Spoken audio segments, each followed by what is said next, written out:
Kumusta na po kayo lahat mga kaluto? Sana po nasa mabuti kayong kalagayan lahat.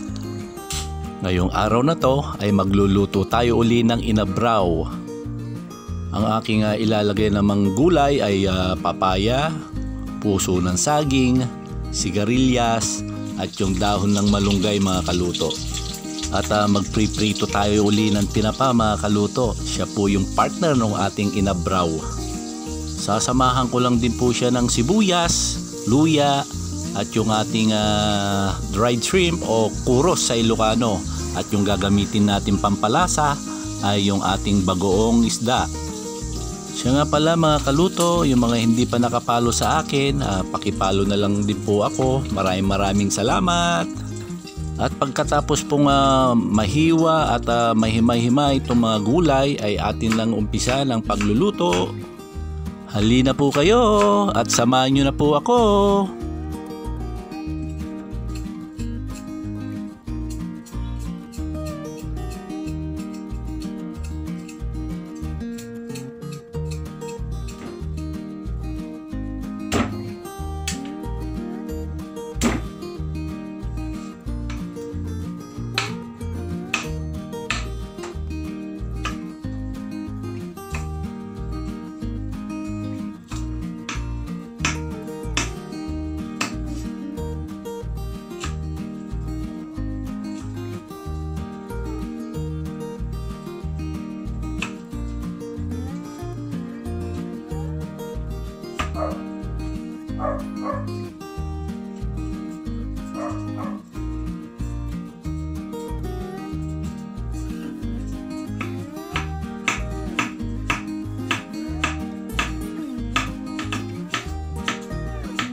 Tikman na natin mga kaluto.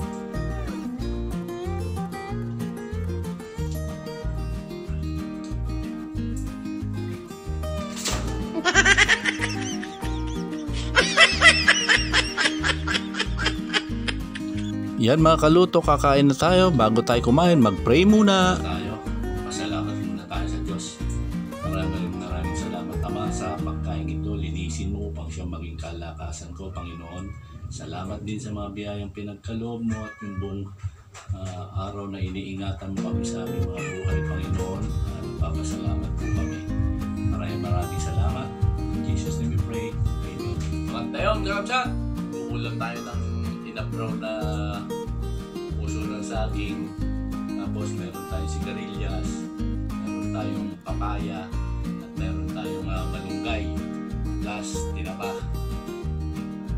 Sigurado to. Bus na naman ang bahaw. Higop muna tayo sa bahaw. Grabe. Lasang-lasa ko yung durian. Sarap. Manamis-namis na yung parang salabat. Sarap. Ruday. Ano ka?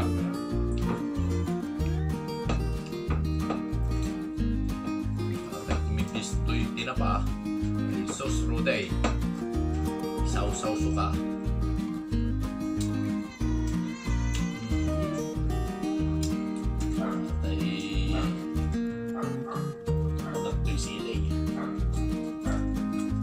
Hanggang sa muli, ito po ang inyong kaluto, nagsasabing laging magdasal, count your blessing, and stay positive!